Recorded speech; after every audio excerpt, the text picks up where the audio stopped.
오늘 성도님들과 함께 나누기 원하는 말씀은 제가 연초에 말씀드린 것처럼 저희들이 계속해서 인물 중심의 성경 공부를 해왔었죠. 그래서 저희들이 사사기 말씀을 끝을 냈는데 이제 룻기로 넘어가야 하는데 이제 새해를 맞았습니다. 그래서 신년에 우리 담임 목사님이 우리 예배를 주관하셔서 저희들이 그렇게 연합 예배로 함께 예배를 드렸고요. 제가 말씀드린 것처럼 오늘부터 몇 주 동안에는 우리 침례 교도가 무엇인가, 침례 교도가 어떤 특징을 가지고 있는가에 대해서 한 7, 8가지 특징이 있는데 그것을 성도님들과 함께 나누기 원합니다. 그것을 나누고 나서 우리 다시 인물 중심의 연구로 돌아갈 텐데 오늘은 디모데 후서 3장 15절부터 17절까지에 있는 말씀을 함께 읽고 나서 제가 침례 교도의 특징들의 첫 번째 시간을 성도님들과 함께 나누겠습니다.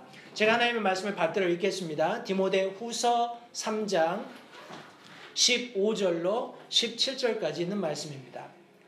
또 어린아이 때부터 내가 거룩한 성경 기록들을 알았나니 그것들은 능히 너를 지혜롭게 하여 그리스도 예수님 안에 있는 믿음을 통해 구원에 이르게 하느니라.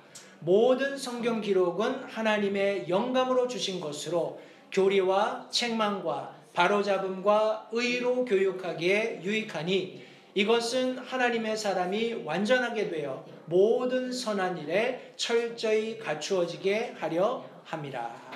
오늘 본문의 말씀을 가지고 침례 교도의 특징들 이런 제목으로 함께 첫 번째 시간을 갖도록 하겠습니다.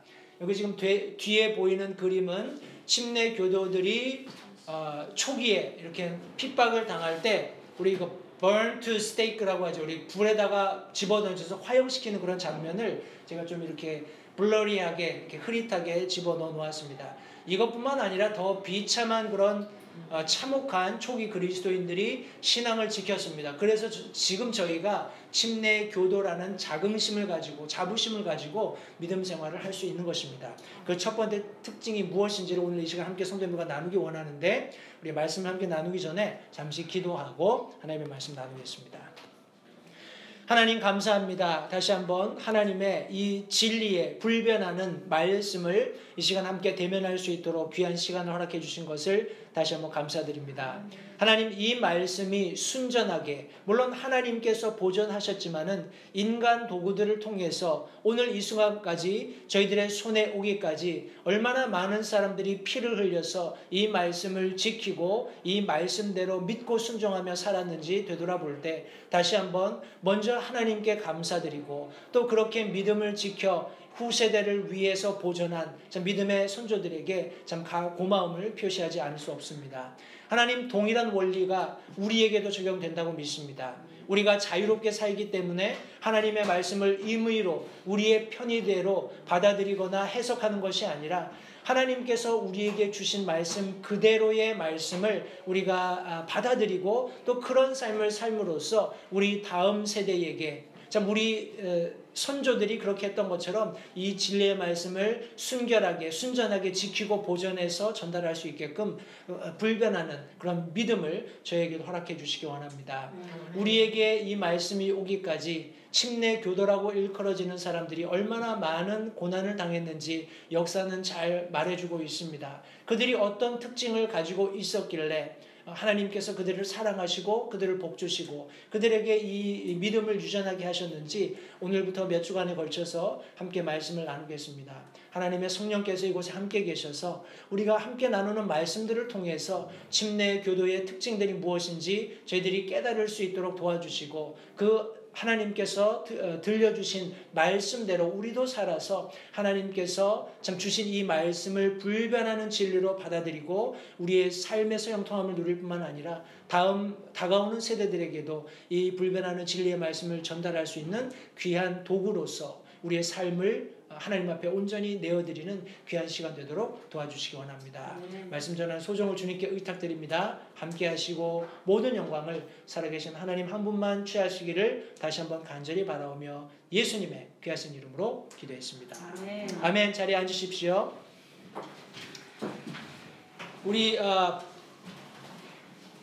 천주교와 상반에서 개신교라는 그런 표현이 있습니다. 많이 들어보셨죠? 개신교라는 표현을 많이 들어보셨을 텐데 저희 침례교도는 개신교도가 아닙니다. 무슨 말이냐면 우리 개신교라는 말은 프로테스탄트라는 그런 단어를 씁니다. 프로테스탄트라는 말은 이제 어떤 대상을 대적해서 against한다 그런 의미가 있습니다. 그래서 우리가 아는 것처럼 마틴 루터라든지 존 칼빈이라든지 하는 사람들이 우리 장로교를 세우고 감리교를 세우고 이런 과정 속에서 그들이 그런 교파를 만들 수밖에 없었던 것은 그들이 천주교에 몸담고 있었지만 천주교가 하고 있는 어떤 교리적인 부분이 자기와 맞지 않았기 때문에 그들을 어게인스트하는 과정에서 그런 프로테스트를 했기 때문에 프로테스탄트라는 그런 이름을 갖게 되었습니다. 그래서 개신교는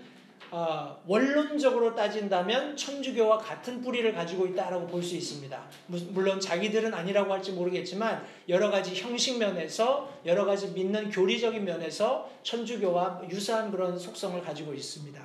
그와 반해서 침례교는 우리 어떤 종파로부터 분리돼 나온 것이 아니라 예수 그리스도께서 그분의 제자들을 통해서 세우신 초대 교회로부터 동일한 신앙을 유전받아서 우리 나중에 제가 피 흘린 발자취에 대해서도 잠시 언급하겠습니다만 우리 캐롤 박사님이 쓰신 그런 피 흘린 발자취라는 책이 있는데 제가 성도님들에게 권장 도서로 올해 좀 필독하도록 제가 좀 권유를 드리겠습니다. 제가 조금 더 추가적으로 오더해서 한 권씩 선물로 드릴 테니까 성도님들 그거 받으시면 꼭 한 번씩 읽어보세요. 별로 두껍지 않습니다. 두껍지 않기 때문에 쭉 읽어보시면 침례교도들의 역사를 아주 짧은 시간에 아주 알맹이들만 잘 습득하실 수 있습니다.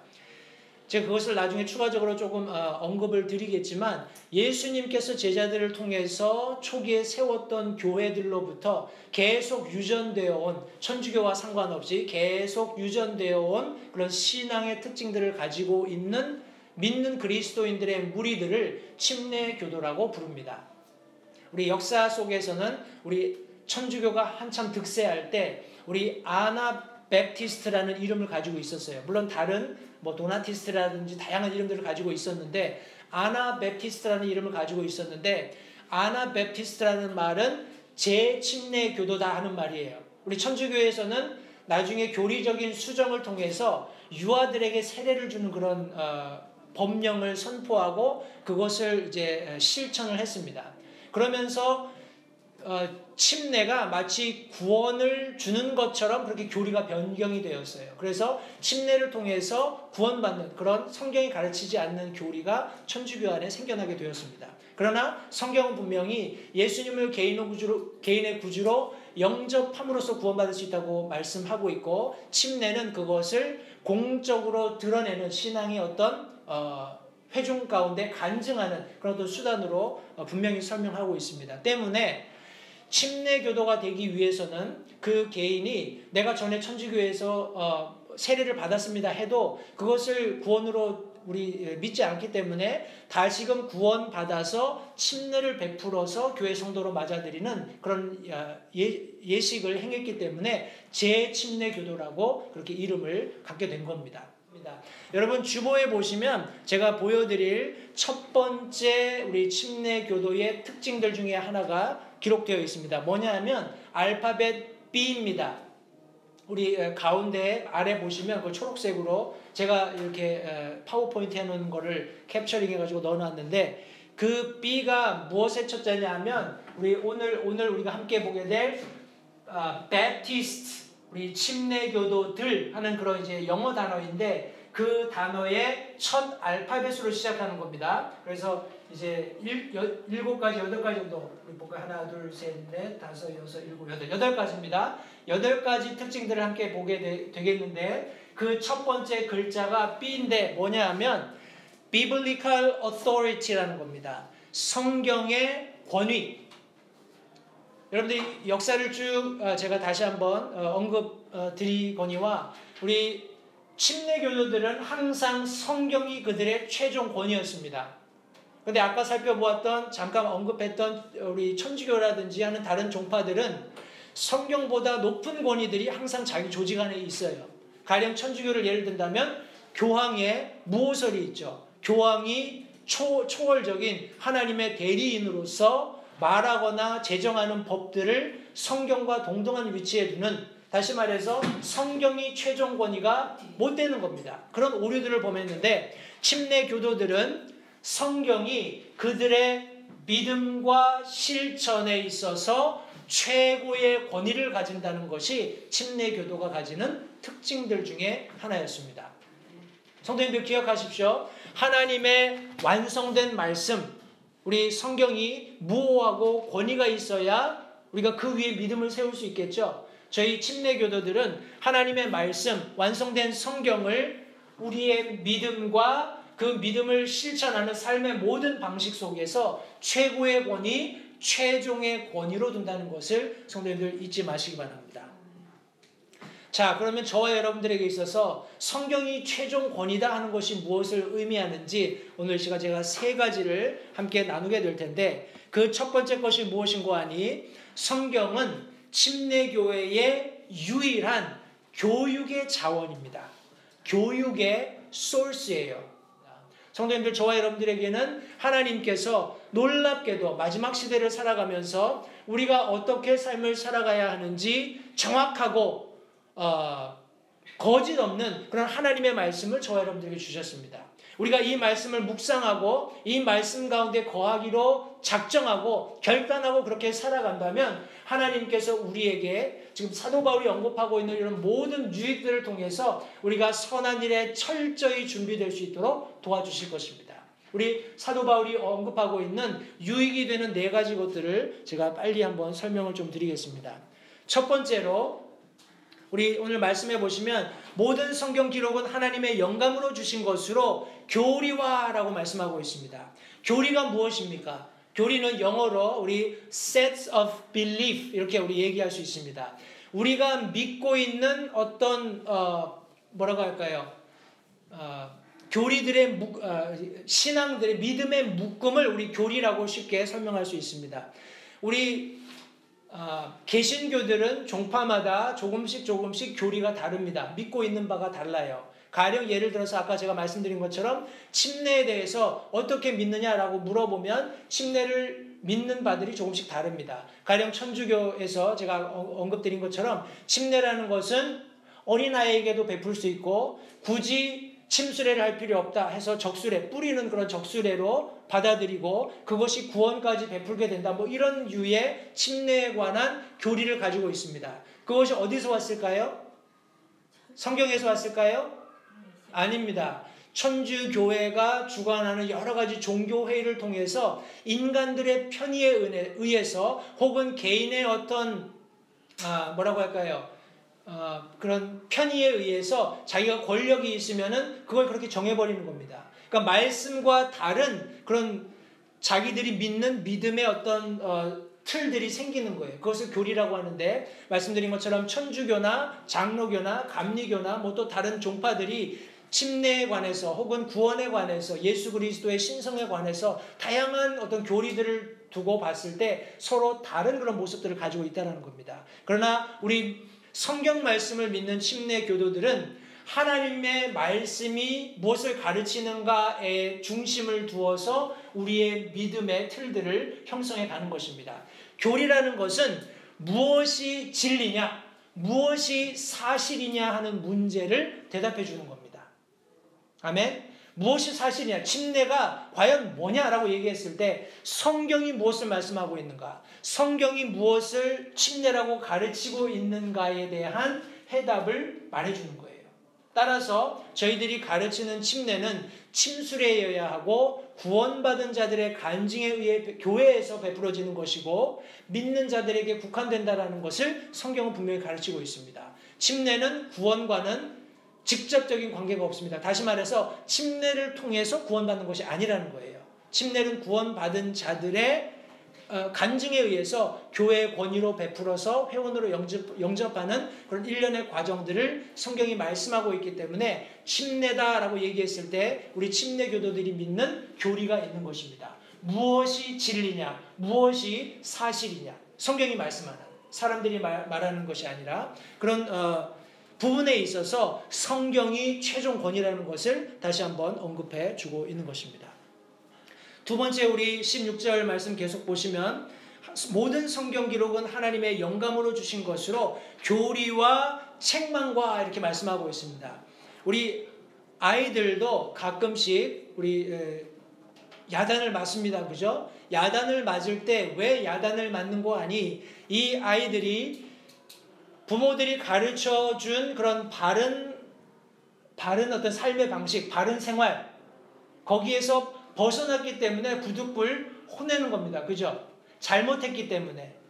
따라서 성경이 하나님의 말씀이 때때로는 교리를 위해서도 유익하지만 책망을 위해서도 유익하다라고 말씀하고 있어요. 책망은 무엇이 거짓인가? 제가 아까 계획기도에서 잠깐 언급했지만 이 세상은 하나님의 말씀 말고도 많은 의지할 것이 있는 것처럼 이제 사람들을 꼬드기기 시작합니다. 그죠? 꼭 교회 가서 목사님 말씀 들을 필요가 뭐가 있냐. 유튜브 틀면 아주 쟁쟁한 목사님들 많이 나오는데 그분들이 가르치는 것을 듣고 그분들의 가르침을 따르면 되는 거지. 굳이 뭐 교회 갈 필요 있냐. 그러나 성경은 우리 침례교도들이 믿는 바대로 independent local church를 얘기하고 있습니다. 독립되어 다른 교회들이나 어떤 교회가 가지고 있는 조직의 영향을 받지 않는 그런 독립되어 있고요. 자치적으로 또 제가 뭐라고 얘기했나요? independent하고 뭐라고 얘기했죠? local. 그러니까 지방적인 교회를 얘기하고 있는 겁니다. 가령 집에서 내가 유튜브나 TV를 통해서 신앙생활해도 나는 괜찮다고 생각합니다. 이런 사람들의 마음속에는 어떤 교리가 깔려 있는 거 아니? 유니버셜 처치가 깔려 있는 거예요. 천주교가 가지고 있는 그런 우주적인 교회를 생각하고 있는 겁니다. 하나님은 어디든지 계시니까 내가 어디서든지 예배하면 하나님이 그 예배를 받으시고 내 기도를 들으시지 않겠는가? 맞는 말입니다.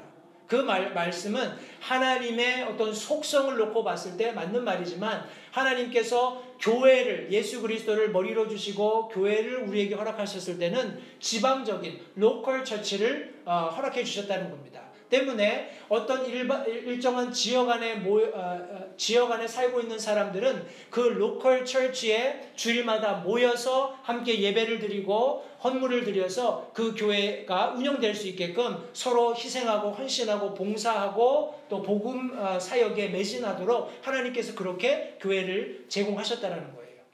때문에 그런 교리를 믿지 않는 사람들을 저희들은 reproof, 우리 책망해야 하는데 책망할 때 무엇으로 책망합니까?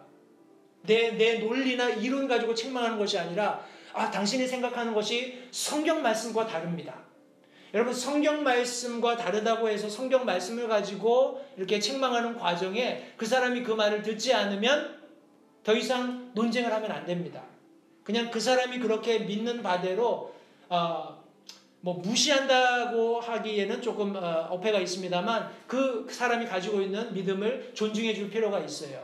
존중해 주시고 언쟁은 피해야 합니다. 왜냐하면 하나님께서 우리 들을 귀를 주시지 않으면, 들을 수 있는 마음을 허락해 주시지 않으면 아무리 좋은 말도 그 사람들에게 들리지 않아요. 그러니까 기도하면서 이 말씀이 내가 지금 어떤 책망하고 있는 과정 속에 있는 사람에게 이해될 수 있게끔 기도하면서 조심스럽게 이렇게 접근할 필요가 있습니다. 우리는 논쟁을 위해서 교리를 공부하는 게 아닙니다. 교리의 기틀을 견고하게 하는 이유는 우리가 살고 있는 삶이 침례 교도의 특징들 중에 하나인 성경이 최종적인 우리의 믿음과 실천의 권위가 되기 때문에 그렇습니다. 때문에 우리는 성경대로 믿는 것이고, 이 믿음과 다른 그런 어떤 사람들이 우리 교회 안에 들어와서 교회를 혼란하게 할 경우에 더러 책망할 필요가 있다는 겁니다. 사실은 디모데에게 서신을 쓰는 사도 바울도 디모데가 목회하고 있는 지역들에 더러 그런 문제가 있다는 것을 알고 있었습니다. 경륜이 오래된 사람들이 많이 있었어요. 그 사람들이 이런 어떤 인간들의 어떤 뭐라고 하나요? 풍습이나 자기들이 가지고 있는 논리들을 가지고 자꾸 교회에서 영향력을 미치려고 했기 때문에 네 연수함을 업신여기지 못하도록 믿음에 굳게 서고 네가 알고 있는 바대로 가르쳐라 하는 그런 과정 속에서 이 말씀이 언급되었습니다.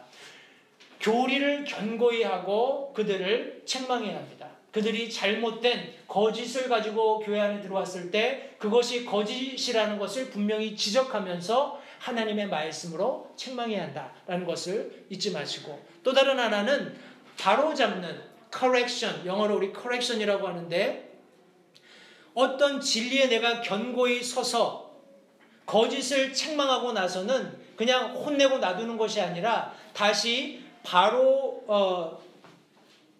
뭐라고 할까요? 자리를 바로잡아 주기 위해서 일련의 과정이 필요하는데 그것도 하나님의 말씀으로 해야 된다고 성경은 말씀하고 있습니다. 자, 바로잡는다라는 것은 어떻게 다시금 바른 교리로 되돌릴 수 있는가 하는 그런 질문에 대한 답이 되겠습니다. 성도님들, 우리 아이들이 잘못했을 때 꾸중하고 나서 그 아이들이 잘할 수 있도록 격려하는 것도 성경이 가르치고 있는 바입니다. 그죠? 우리 화를 내더라도 아이들이 노엽게 하지 않도록 하는 그런 가르침을 성경이 주고 있고, 그 전에 우리 아이들에게는 적당한 어떤 징계 혹은 성경에서는 직접적으로 우리 매를 때리라라고 말씀하고 있지만, 우리 아이들을 바로잡아주는 과정 속에서 책망하고 다시금 바르게 돌아오도록 가르치는 모든 일련의 과정들 속에 가장 최종적으로 그 아이들을 가르치는 주체가 되는 것은 하나님의 말씀이다라는 사실을 성도님들 잊지 마시기 바랍니다. 그리고 사도 바울이 마지막으로 언급한 하나가 바로 의로 교육하는 것입니다. 이것은 어떻게 그런 올바름을 지속할 수 있는가, 유지할 수 있는가라는 질문에 대답하는 겁니다. 의로 교육하는 것입니다. 성도님들, 우리가 의롭다라고 얘기할 때 사람들이 평가하는 의가 아니라 하나님께서 평가하는 의가 가장 중요하다는 것을 기억하시기 바랍니다. 하나님께서 나를 의롭게 보아주시는 것은 하나님의 말씀을 내가 믿고 신뢰할 때 하나님께서 의롭게 보아주시는 거예요.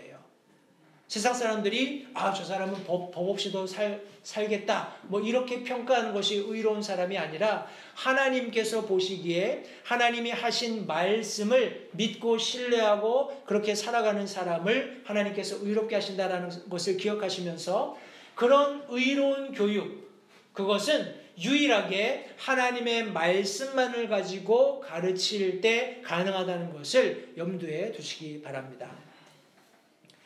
제가 지금 첫 번째 주제를 가지고 계속 언급을 하고 있습니다. 우리 위에 저기 없네요.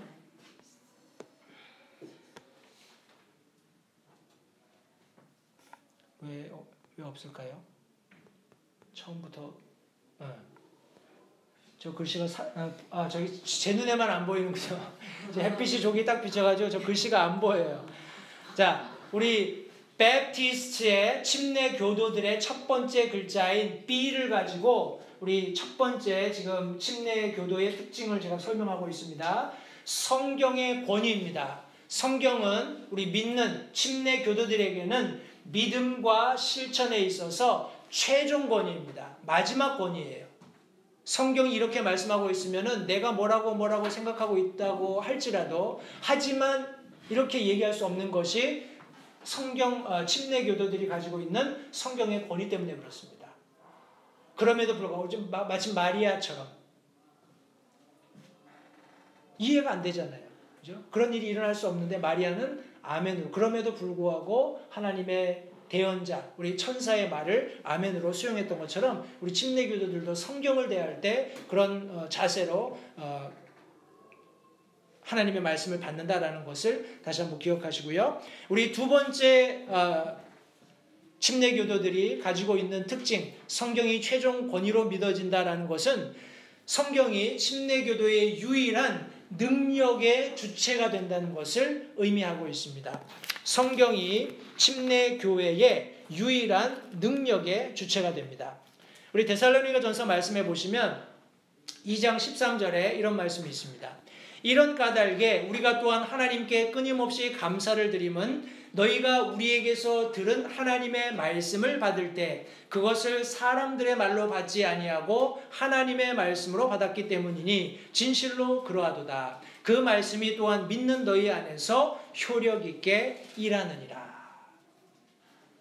성도님들, 이것은 이런 겁니다. 제가 예를 하나 드릴게요. 옛날에 미국의 한 동네에서 비가 오랫동안 오지 않았습니다. 비가 오랫동안 오지 않으면 한국에서는 어떻게 하죠?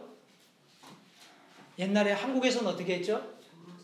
네, 기우제를 했잖아요. 그죠?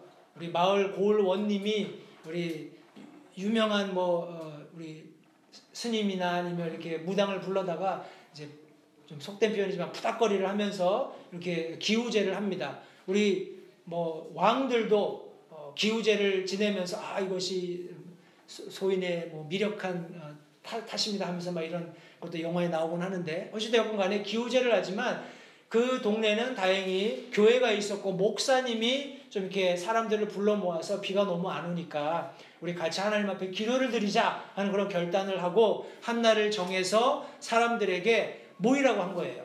비가 너무 안 오니까 우리 같이 모여서 기도를 드리자. 그래서 그 날이 돼서 사람들이 이제 모였습니다. 사람들이 모였는데 이렇게 모인 사람들 속에서 목사님이 한 꼬마가 눈에 띄는 거예요. 그 꼬마를 이렇게 가만히 들여다보니까 이 아이가 우산을 가지고 온 겁니다. 선생님 어떻게 생각하세요? 비가 안 와서 비가 오게끔 해달라고 하나님 앞에 기도하자라고 모인 거잖아요. 모든 사람들은 다 그냥 왔는데 이 꼬마만 우산을 질질 끌고서 온 거예요. 자기 키보다 큰 우산을. 하나님의 말씀이 아무리 좋다 할지라도, 하나님의 말씀이 아무리 좋은 것들을 우리에게 약속한다 할지라도 우리의 믿음이 그 말씀과 섞이지 않으면, 그 말씀에 부응하지 않으면, 그 하나님의 말씀에 대답하지 않으면 우리에게 아무 유익이 없다는 것을 기억하시기 바랍니다. 성경이 침례교도들에게 있어서는 유일한 능력의 주체입니다. 어떤 표적이나 이적이나 기사를 경험하거나 요구할 필요가 전혀 없다는 거예요. 왜요? 하나님의 말씀이 이미 그것이 사실이라고 말씀하셨고 그것을 믿는 사람들에게 그런 일이 여전히 일어날 것이라고 저희들에게 가르치고 있기 때문에 그렇습니다. 지금 다른 한 말씀해 보시면 고린도전서 1장 18절에 십자가를 선포함이 멸망하는 자들에게는 어리석은 것이로되 구원받은 우리에게는 하나님의 권능이다 라고 말씀하고 있죠. 십자가를 선포하는 것, 다시 말해서 예수 그리스도의 십자가에서 피 흘리심, 죽어서 장사 지내심, 부활하심이 그 사실을 믿는 모든 자들에게 동일한 하나님의 권능이 되어서 그들을 죽음으로부터 다시 살리실 것이라는 그런 십자가의 복음을 선포하는 것이 사람들에게는 너무나 어리석은 거예요. 우리가 가지고 있는 교리가 너무나 허황된 겁니다. 그러나 성경은 무엇이라고 말씀하고 있냐면 그것을 믿는 우리에게는 하나님의 권능이 된다는 겁니다. 하나님의 말씀이 아무리 사람들에게 허황되고 황당하게 들릴지 몰라도 그것을 믿는 사람들에게는 하나님의 놀라운 권능을 경험하는 그와 같은 놀라운 일이 된다는 사실을 말씀하고 있는 것입니다. 우리 히브리서 4장 12절 말씀에 하나님의 말씀은 살아있고 권능이 있으며 양날 달린 어떤 검보다도 예리하여 혼과 영과 및 관절과 골수를 찔러 둘로 나누기까지 하고 또 마음의 생각과 의도를 분별하는 분이시다 라고 말씀하고 있습니다. 우리 질병 가운데 고생하는 분들을 주변에서 많이 봅니다.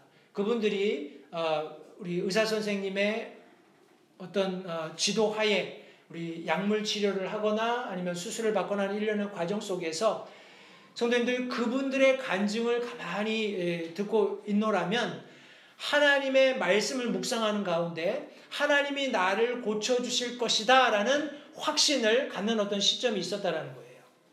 그런 시점이 있었을 때 그분들이 이제 자신의 삶을 되돌아보면서 내가 물론 뛰어난 의사 선생님을 통해서 치료를 받고 뭐 약물을 공급받아서 그 약들을 섭취하면서 계속 내 병을 다스렸지만 무엇보다 중요한 것은 하나님께서 하나님의 말씀을 통해서 적어도 나에게 내 생명을 보존해 주실 것, 내가 이 땅 가운데에서 무엇인가 하나님을 위해서 더 헌신하고 드려질 수 있게끔 은혜를 베풀어 주실 것이라는 약속의 말씀을 받는 순간이 있는 그런 기점을 통해서 건강이 회복되고 질병이 정말 문자 그대로 기적처럼 치유되는 그런 놀라운 일들을 경험했다는 것을 주로 간증을 듣게 됩니다.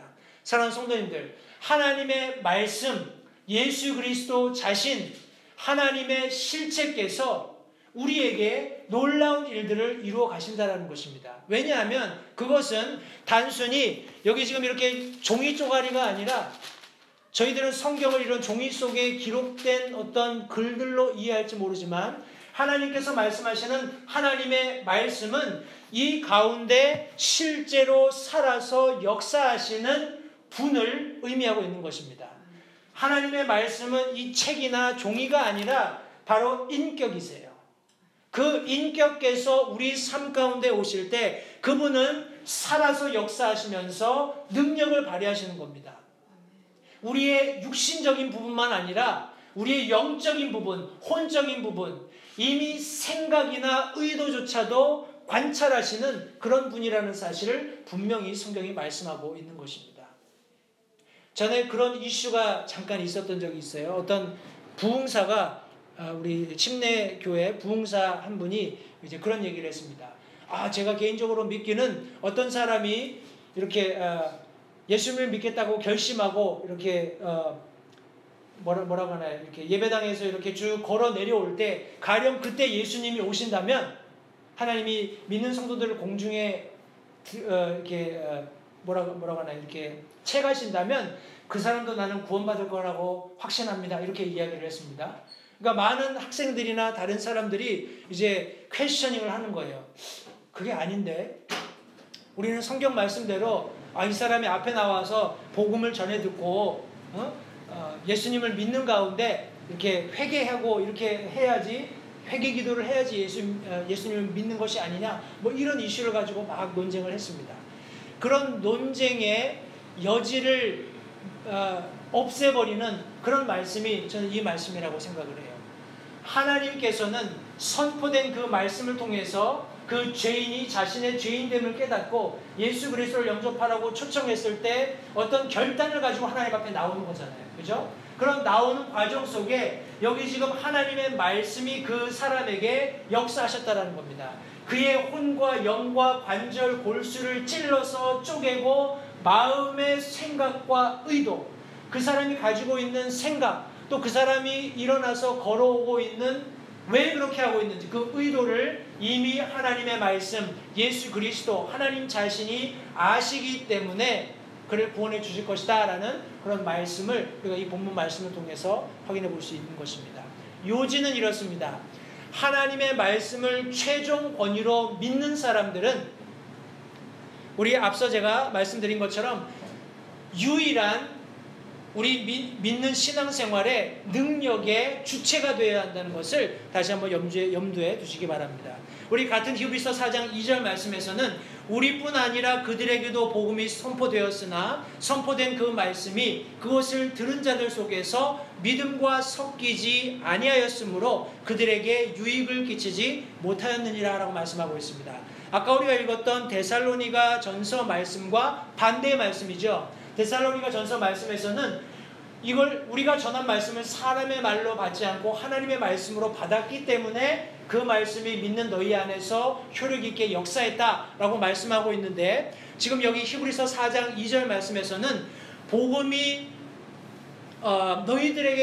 그들에게도 선포되었는데 그들이 선포된 말씀과 자신의 믿음을 섞지 않았기 때문에 다시 말해서 들려진 말씀의 마음으로부터 동의하지 않았기 때문에 믿음이 생겨나지 않는 거죠. 그래서 결국은 그들에게 아무런 유익을 끼치지 못했다라고 말씀하고 있는 것입니다.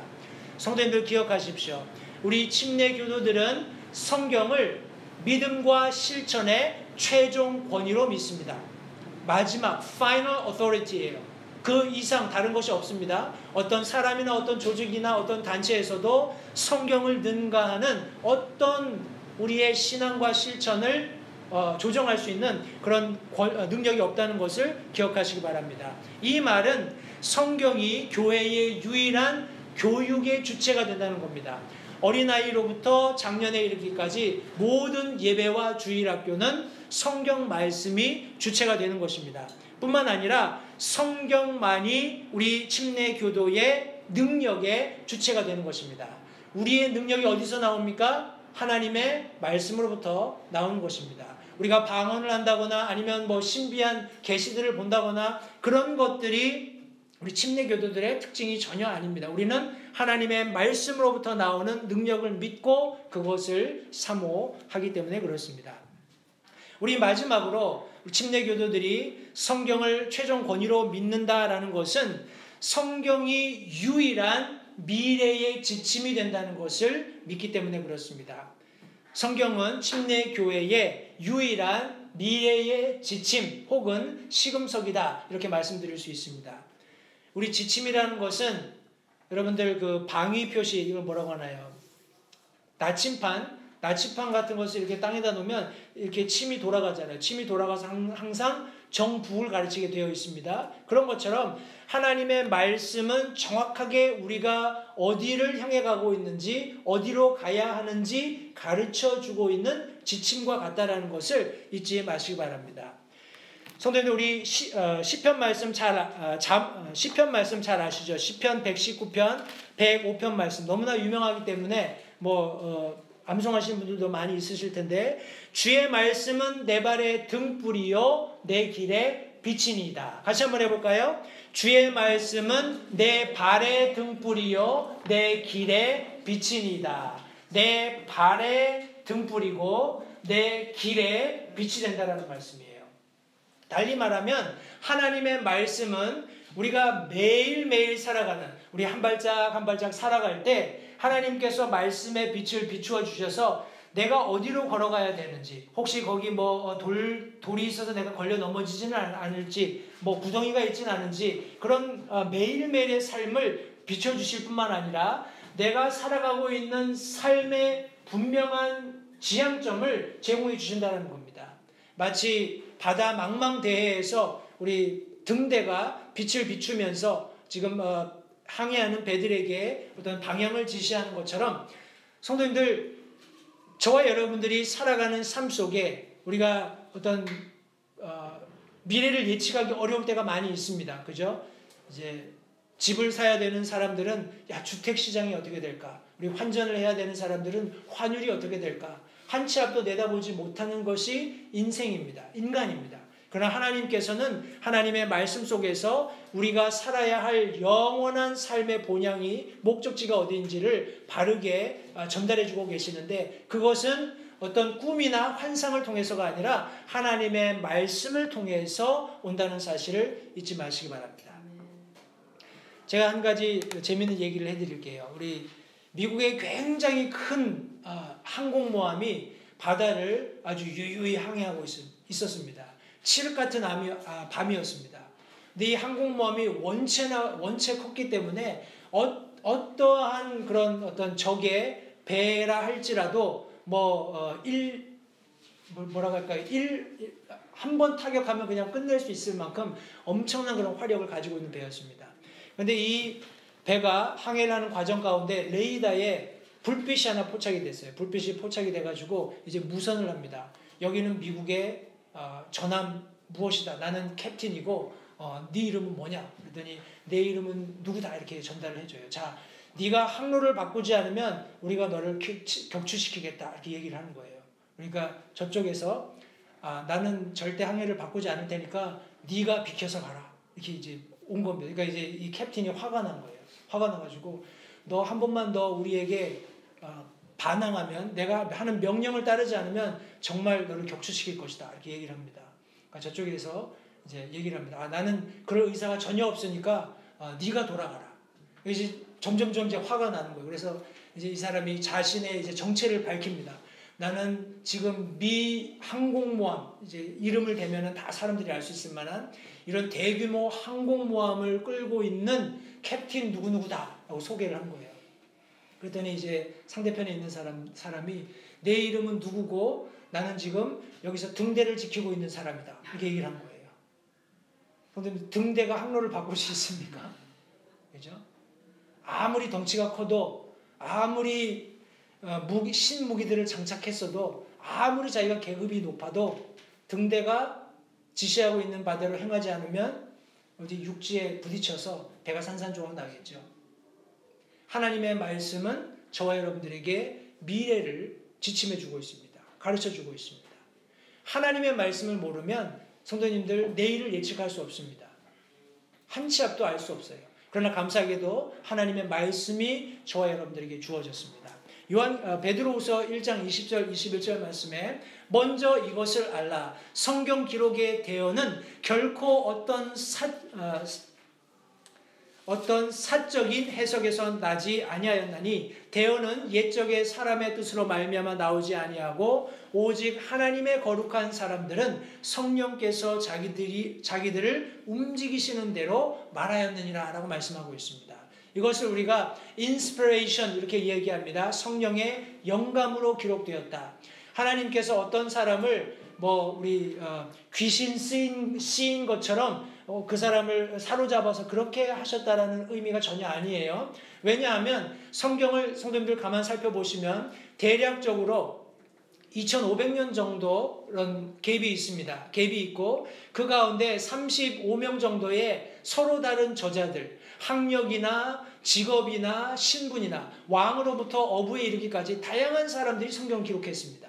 그런데 거기에 서로 컨플릭이 없다는 거예요. 서로 이렇게 충돌되는 내용이 없다는 것입니다. 그것이 우리가 말하고 있는 성경의 영감입니다. 하나님께서 간섭하시고 주관하시는 하에 그 개개인들의 어떤 특성들을 살린 그런 성경이 기록되게 허락하셨다는 것입니다. 이것은 옛사람들이 만들어내거나 아니면 추론해서 성경을 기록한 것이 아니라 하나님의 뜻에 의해서 하나님의 감동하심으로 기록된 것이기 때문에 우리에게 하나님의 말씀으로 받아들일 수 있는 그런 분명한 이유가 될 뿐만 아니라 분명한 미래를 우리가 예측하고 말씀에 의지해서 살아갈 수 있게 되는 것입니다. 우리 요한계시록 말씀해 보시면 1장 3절에 이 대언의 말씀을 읽는 자와 듣고 그 안에 기록된 그것들을 지키는 자들은 복이 있나니 이는 때가 가깝기 때문이다 라고 말씀하고 있습니다. 제가 누차 언급 드리거니와 우리가 처음 믿었을 때보다 더 예수 그리스도의 재림의 때, 이 세상이 종말로 치닫고 있는 때가 가까워졌다는 것은 우리가 부인할 수 없는 사실입니다. 이때 우리가 해야 할 일은 하나님의 말씀을 부지런히 읽고 우리가 듣고 그 말씀을 따라 살아가는 삶을 살아야 한다는 것입니다. 그것이 침례교도들의 삶에 마땅하고 너무나 당연한 방식이라는 것을 잊지 마시기 바라요. 우리 요한계시록의 마지막 부분에 이런 말씀을 합니다. 계시록 22장 18절 19절 말씀에 내가 이 책의 대언의 말씀들을 듣는 모든 사람에게 증언하노니 만일 어떤 사람이 이것들에다 더하면 하나님께서 이 책에 기록된 재앙들을 그에게 더하실 것이요 만일 어떤 사람이 이 대언의 책의 말씀들에서 빼면 하나님께서 생명책과 거룩한 도시와 이 책에 기록된 것들로부터 그의 몫을 빼시리라 라고 말씀하셨습니다. 다른 말로 이야기하면 침례교도들의 특징이 밝히 말씀해 주고 있는 것처럼 하나님의 말씀을 최종 권위, 나의 믿음과 나의 실천의 최종 권위로 두고 그 말씀이 가르치는 대로 살아가면 되는 것입니다.